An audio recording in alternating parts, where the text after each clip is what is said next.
सोचिए, अगर आपको जिंदा घर लौटने का मौका मिले, लेकिन बदले में आपको अपनी माँ का चेहरा भूलना पड़े, अपनी पत्नी की मुस्कान भूलनी पड़े, अपने बच्चों की हंसी भूलनी पड़े, क्या आप ऐसा सौदा करेंगे?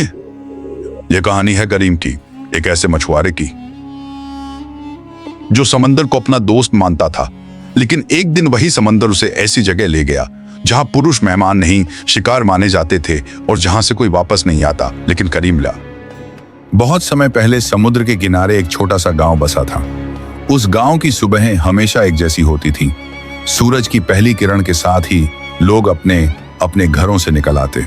कोई जाल ठीक करता, कोई नाव की मरम्मत करता, कोई रस्सियां समेटता।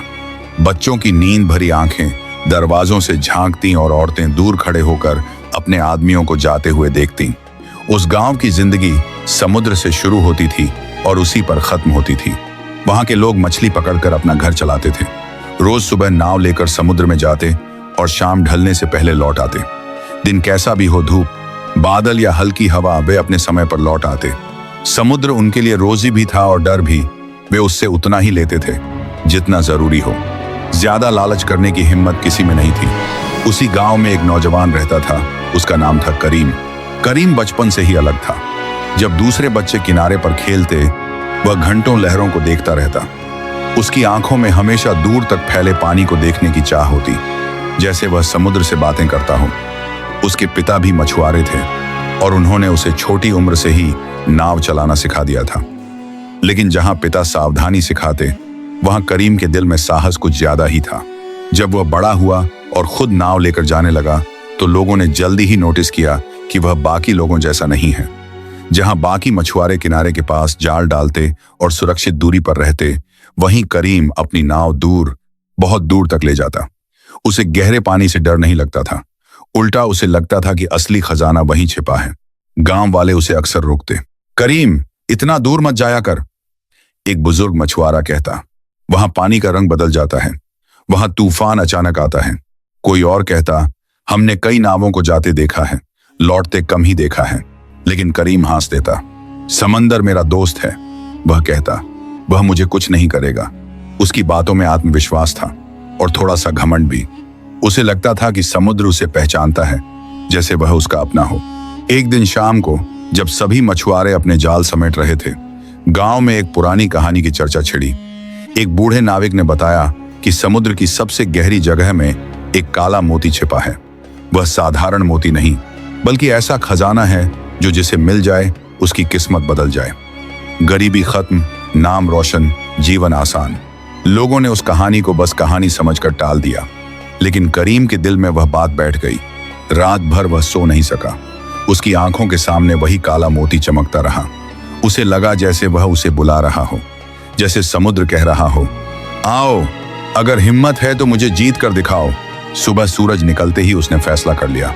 उसने अपनी मजबूत नाव तैयार की, खाने का थोड़ा सामान रखा, पानी की मशक भरी और अपने पिता का पुराना चांदी का भाला साथ लिया। वह भाला उसके पिता की आखिरी निशानी था। पिता हमेशा कहते थे, समुद्र का सम्मान करना, उसे चुनौती मत देना। लेकिन आज करीम के मन में चुनौती ही थी। जब वह नाव लेकर निकला तो हवा हल्की थी, आसमान नीला था, लहरें शांत थीं, सब कुछ सामान्य लग रहा था। उसने चप्पू चलाया और धीरे धीरे किनारे से दूर होता गया। गांव छोटा दिखने लगा, फिर और छोटा, फिर बस एक धुंधली सी रेखा। करीम के दिल में उत्साह था। उसे लग रहा था कि आज वह कुछ बड़ा करने वाला है। कुछ घंटों तक सब ठीक रहा, लेकिन फिर अचानक हवा का रुख बदल गया। पहले हल्के बादल आए, फिर आसमान का रंग फीका पड़ा। देखते ही देखते नीला रंग धूसर हुआ और फिर काला। हवा तेज होने लगी, लहरें ऊंची उठने लगीं। करीम ने नाव मोड़ने की कोशिश की, लेकिन अब बहुत देर हो चुकी थी। हवा इतनी तेज थी कि नाव हिलने लगी। पानी नाव के अंदर आने लगा। उसने पूरी ताकत से चप्पू पकड़ा।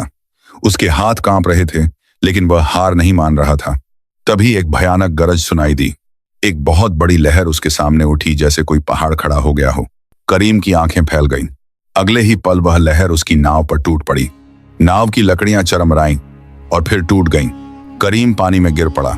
चारों तरफ सिर्फ काला पानी था, तेज हवा, उठती गिरती लहरें। वह ऊपर आने की कोशिश करता, लेकिन हर बार कोई लहर उसे नीचे धकेल देती। उसका सीना जलने लगा। सांस रुकने लगी।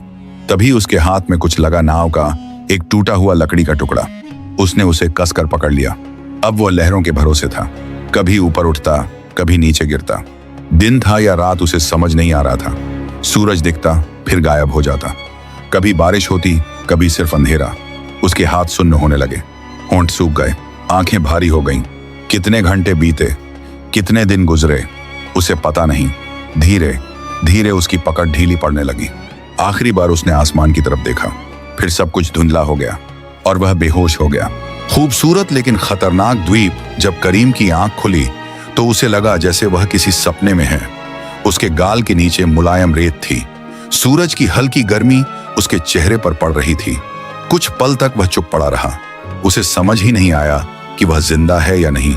फिर अचानक उसे पिछली बात याद आई। तूफान, टूटी हुई नाव, काला पानी। वह झटके से उठ बैठा। उसने चारों तरफ देखा। वह एक अजीब लेकिन बेहद सुंदर द्वीप पर था।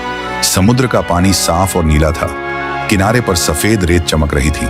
दूर दूर तक ऊंचे पेड़ खड़े थे, जिनके पत्ते साधारण हरे नहीं बल्कि हल्के लाल और सुनहरे रंग के थे। पेड़ों से अजीब आकार के फल लटक रहे थे। हवा में मीठी खुशबू फैली हुई थी। करीम को कुछ पल के लिए लगा कि शायद वह किसी जन्नत जैसी जगह पर आ गया है। उसने अपने शरीर को देखा।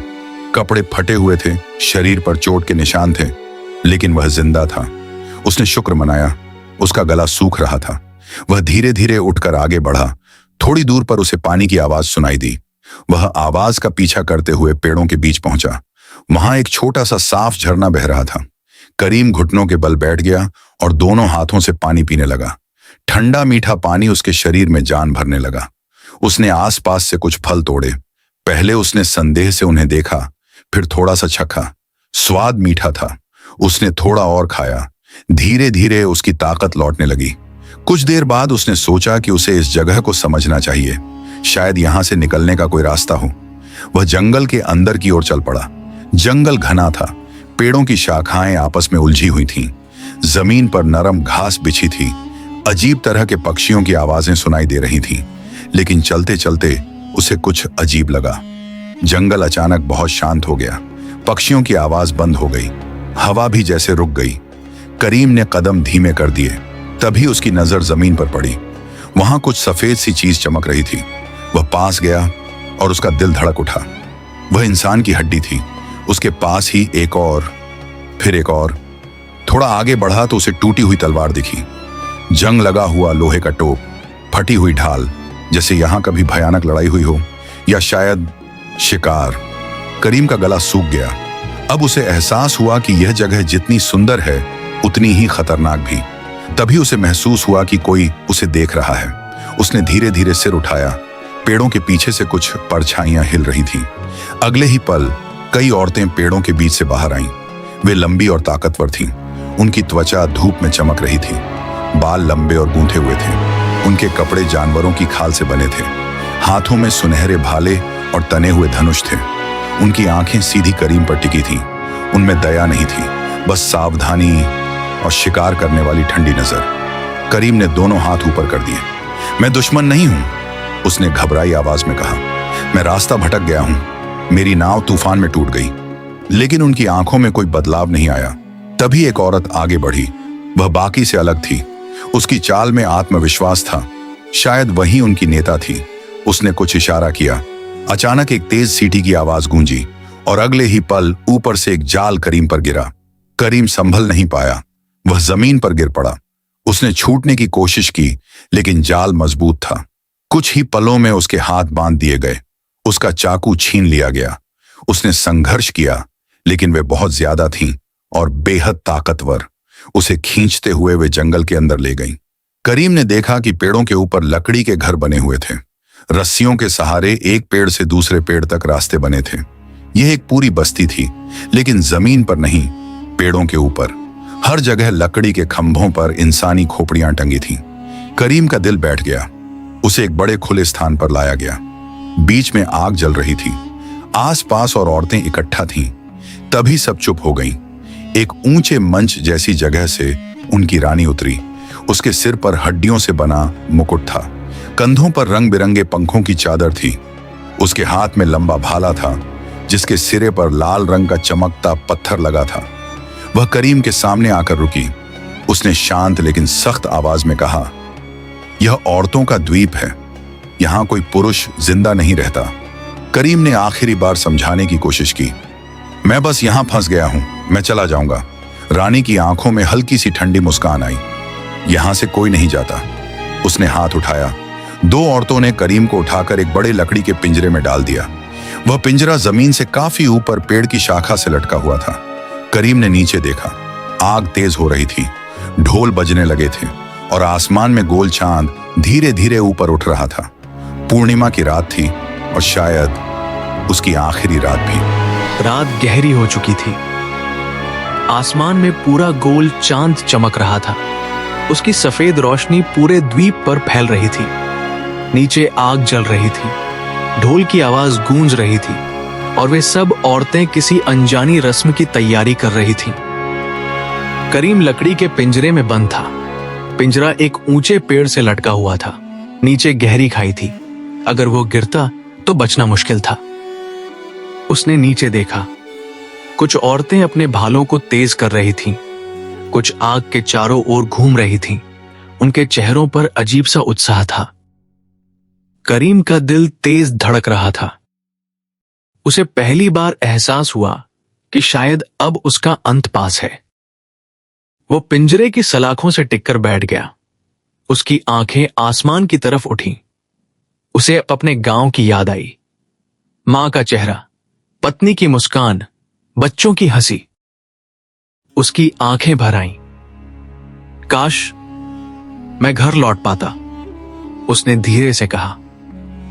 उसी समय उसे एक हल्की सी चमक दिखाई दी। पहले तो उसे लगा कि शायद ये चांद की रोशनी है, लेकिन वो चमक हिल रही थी, करीब आ रही थी।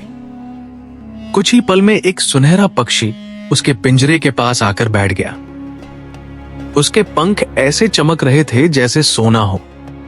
आंखें हरे रंग की थीं, जो अंधेरे में भी चमक रही थीं। करीम हैरान रह गया। तुम कौन हो? उसने फुसफुसाते हुए पूछा।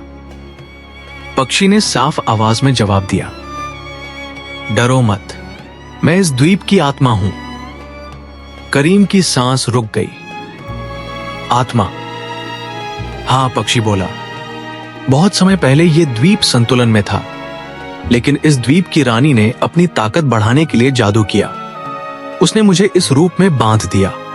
अब मैं सिर्फ देख सकता हूं, रोक नहीं सकता। करीम कुछ पल चुप रहा, फिर बोला, अगर तुम इस द्वीप की आत्मा हो तो क्या तुम मुझे यहां से बचा सकते हो? पक्षी ने उसे ध्यान से देखा। मैं मदद कर सकता हूं, लेकिन बात आसान नहीं है। नीचे ढोल की आवाज और तेज हो गई। चांद अब पूरा आसमान में था। जल्दी बताओ, करीम ने कहा। पक्षी बोला, इस द्वीप के चारों ओर का समुद्र साधारण नहीं है। उस पर जादू है। जो भी सामान्य नाव से निकलने की कोशिश करता है, वो रास्ता भूल जाता है। पानी उसे घुमा फिराकर फिर यहीं ले आता है, या वो डूब जाता है। करीम के चेहरे पर चिंता साफ थी। तो फिर बाहर कैसे जाया जा सकता है? पक्षी ने अपने पंख फैलाए। रानी के पास एक खास नाव है, हवा नाव। वो साधारण लकड़ी की नहीं है। वो एक विशाल समुद्री जीव की हड्डियों से बनी है। वो हवा की तरह तेज चलती है। वही इस जादुई समुद्र को पार कर सकती है। करीम की आंखों में उम्मीद जगी। तो बस मुझे वो नाव चाहिए। पक्षी की आवाज गंभीर हो गई। वो नाव खाली नहीं चलती। मतलब? वो कीमत लेती है। करीम चुप हो गया। कैसी कीमत? उसने धीरे से पूछा। पक्षी ने कहा, वह तुम्हारी यादें लेती है। करीम जैसे जम गया। यादें? हां, तुम इस नाव में बैठकर अपने गांव पहुंच जाओगे। तुम्हारा शरीर सुरक्षित रहेगा, लेकिन तुम्हारे मन से सब मिट जाएगा। तुम अपनी मां को पहचान नहीं पाओगे, अपनी पत्नी को नहीं, अपने बच्चों को नहीं। करीम की आंखें फैल गईं। नहीं, यह नहीं हो सकता, पक्षी ने शांत स्वर में कहा। यही उसकी शर्त है। जो भी यहां से जाना चाहता है उसे अपनी यादें छोड़नी पड़ती हैं। रानी ने यह जादू इसलिए किया ताकि कोई भी वापस जाकर इस द्वीप का राज न बता सके। करीम ने पिंजरे की लकड़ी कसकर पकड़ ली। उसे लगा जैसे कोई उसके सीने को दबा रहा हो। वो सोचने लगा, अगर वो अपनी यादें खो दे तो घर लौटने का क्या मतलब? वो जिंदा तो होगा, लेकिन क्या सच में जी पाएगा? उसे अपनी मां की आवाज याद आई, पत्नी की हंसी, बच्चों का उसे दौड़कर गले लगाना। मैं उनके बिना नहीं रह सकता, उसने खुद से कहा। कुछ पल तक दोनों के बीच खामोशी रही। फिर पक्षी बोला, एक और रास्ता है। करीम ने तुरंत उसकी तरफ देखा। क्या? रानी के भाले में जो लाल रत्न लगा है, वही इस जादू की असली ताकत है। अगर तुम उसे निकालकर हवा नाव में लगा दो तो नाव तुम्हारी यादें नहीं लेगी, वो उसी रत्न की ताकत से चलेगी। करीम की धड़कन तेज हो गई। लेकिन रानी हमेशा उस भाले को अपने पास रखती है। पक्षी ने आगे कहा, आज रात वो उत्सव में व्यस्त है, ये मौका है। अगर तुम अभी भागो और उसका रत्न चुरा लो तो तुम बच सकते हो। और अगर पकड़ा गया? करीम ने पूछा। पक्षी की आंखें गहरी हो गईं। तो तुरंत मौत। नीचे से तेज आवाज आई, कोई औरत चिल्लाई, ढोल और तेज हो गए। समय कम था। करीम ने गहरी सांस ली। वो डर रहा था, लेकिन उससे ज्यादा उसे अपने परिवार से प्यार था। मैं अपनी यादें नहीं खो सकता, उसने धीरे लेकिन पक्की आवाज में कहा, चाहे जान चली जाए। पक्षी ने हल्का सा सिर झुकाया। तुम्हारा साहस ही तुम्हारी ताकत है। फिर वो पिंजरे के पास आया। उसने अपनी तेज चोंच से पिंजरे की रस्सियों को काटना शुरू किया। हर बार चोंच लगती तो लकड़ी हल्की सी चमकती और कमजोर हो जाती। कुछ ही पलों में दरवाजा खुल गया। करीम बाहर निकला। उसके पैर कांप रहे थे, लेकिन आंखों में डर की जगह अब दृढ़ निश्चय था। पक्षी ने कहा, रानी का कक्ष उस बड़े पेड़ के ऊपर है, सावधान रहना, आवाज मत करना। करीम ने नीचे देखा। आग, ढोल, नाचती परछाइयां। उसने गहरी सांस ली। अब ये या तो आजादी थी या अंत। और वो चुपचाप अंधेरे में आगे बढ़ गया। रात और गहरी हो चुकी थी। द्वीप के बीचों बीच सबसे ऊंचा पेड़ खड़ा था। उसी की चोटी पर रानी का कक्ष था।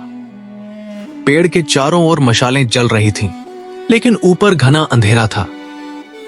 करीम धीरे धीरे आगे बढ़ रहा था। उसके कदमों की आवाज भी उसे बहुत बड़ी लग रही थी। नीचे औरतें अब भी नाच रही थीं। ढोल की आवाज गूंज रही थी। उसने ऊपर देखा। पेड़ बहुत ऊंचा था। मुझे चढ़ना ही होगा, उसने मन में कहा। वो धीरे धीरे तने को पकड़कर ऊपर चढ़ने लगा। हाथ फिसल रहे थे, लेकिन उसने हिम्मत नहीं छोड़ी। हर कदम के साथ उसका दिल जोर से धड़क रहा था। कुछ देर बाद वो ऊपर पहुंच गया। पेड़ की चोटी पर लकड़ी और हड्डियों से बना एक बड़ा कमरा था। दरवाजा आधा खुला था। अंदर हल्की लाल रोशनी चमक रही थी। करीम ने सांस रोकी और अंदर झांका। कमरे के बीचों बीच एक बड़ा आसन था। उसके पास वही भाला रखा था, लंबा, चमकदार, और उसके सिरे पर लाल रत्न चमक रहा था। रत्न की रोशनी पूरे कमरे को लाल बना रही थी। करीम धीरे धीरे अंदर गया। जैसे ही वो भाले के पास पहुंचा, उसे अजीब सी गर्मी महसूस हुई। रत्न से हल्की धड़कन जैसी आवाज आ रही थी। उसने हाथ बढ़ाया। अचानक पीछे से एक तेज आवाज गूंजी, रुको। करीम जम गया। धीरे धीरे उसने पीछे मुड़कर देखा। दरवाजे पर रानी खड़ी थी। लंबा कद, सफेद बाल और आंखों में आग जैसी चमक। उसके चेहरे पर गुस्सा साफ दिख रहा था। तो तुम भागने की कोशिश कर रहे हो, उसने ठंडी आवाज में कहा। करीम ने कुछ नहीं कहा। रानी आगे बढ़ी। तुम जैसे लोग हमेशा लालच में आते हैं, काला मोती, किस्मत, ताकत, यही चाहते हो ना? करीम ने हिम्मत जुटाई। मुझे कुछ नहीं चाहिए, बस अपने घर लौटना है। रानी हंसी। उसकी हंसी डरावनी थी। घर जो इस द्वीप पर आता है वह कभी पूरा वापस नहीं जाता। करीम ने भाले को कसकर पकड़ लिया। मैं अपनी यादें नहीं दूंगा। रानी की आंखें सिकुड़ गईं। तो फिर अपनी जान दोगे? इतना कहते ही उसने अपने हाथ उठाए। कमरे की दीवारें कांपने लगी। बाहर हवा तेज चलने लगी। करीम समझ गया, अब या तो वो जीतेगा या यहीं खत्म हो जाएगा। रानी ने एक तेज झटका दिया। हवा का जोरदार पेड़ा करीम की तरफ आया। वो पीछे गिर पड़ा, लेकिन उसने भाला नहीं छोड़ा। उसे सुनहरे पक्षी की बात याद आई। रत्न ही उसकी ताकत है। करीम ने पूरी ताकत लगाकर भाले के सिरे से लाल रत्न निकालने की कोशिश की। रत्न बहुत कसकर जड़ा हुआ था। रानी चीखी, उसे मत छुओ। उसकी आवाज के साथ कमरे में बिजली सी चमक उठी। करीम का हाथ जलने लगा। दर्द बहुत तेज था, लेकिन उसने हार नहीं मानी। ये मेरे परिवार के लिए है, वो चिल्लाया। उसने आखिरी बार जोर लगाया। अचानक रत्न भाले से अलग हो गया। कमरे में तेज रोशनी फैल गई। रानी जोर से चीखी। उसकी ताकत जैसे धीरे धीरे खत्म होने लगी। दीवारों की कंपन रुक गई। हवा शांत हो गई। रत्न अब करीम के हाथ में था। जैसे ही रत्न अलग हुआ, बाहर से सुनहरे पक्षी की आवाज आई। अब देर मत करो, हवा नाव की ओर जाओ। करीम दौड़ पड़ा। पीछे रानी कमजोर होकर जमीन पर गिर गई। उसका चेहरा अब डरावना नहीं, बल्कि बूढ़ा और थका हुआ लग रहा था। करीम पेड़ से नीचे उतरा। अब ढोल बंद हो चुके थे। औरतें घबराई हुई इधर उधर भाग रही थीं। द्वीप जैसे जाग गया था। वह समुद्र की तरफ भागा। किनारे पर एक अजीब सी नाव खड़ी थी। वो सच में अलग थी, हड्डियों से बनी, हल्की और चमकती हुई। यही हवा नाव थी। करीम उसमें कूदकर बैठ गया। उसने लाल रत्न नाव के आगे लगे खाली स्थान में फिट कर दिया। जैसे ही रत्न लगा, नाव चमक उठी। समुद्र का पानी दो हिस्सों में बंट गया। हवा तेज हुई, लेकिन इस बार डरावनी नहीं, मदद करने वाली। नाव खुद ब खुद आगे बढ़ने लगी। करीम ने पीछे मुड़कर देखा। द्वीप धीरे धीरे दूर होता जा रहा था। ऊपर आसमान में सुनहरा पक्षी उड़ रहा था। अचानक वो तेज रोशनी में बदल गया और फिर गायब हो गया। करीम समझ गया, द्वीप का जादू टूट चुका है। उसने आंखें बंद की। उसकी यादें अभी भी उसके साथ थीं। मां की आवाज, पत्नी की मुस्कान, बच्चों की हंसी। उसकी आंखों से आंसू निकल आए। सूरज धीरे धीरे उगने लगा। नई सुबह, नई उम्मीद।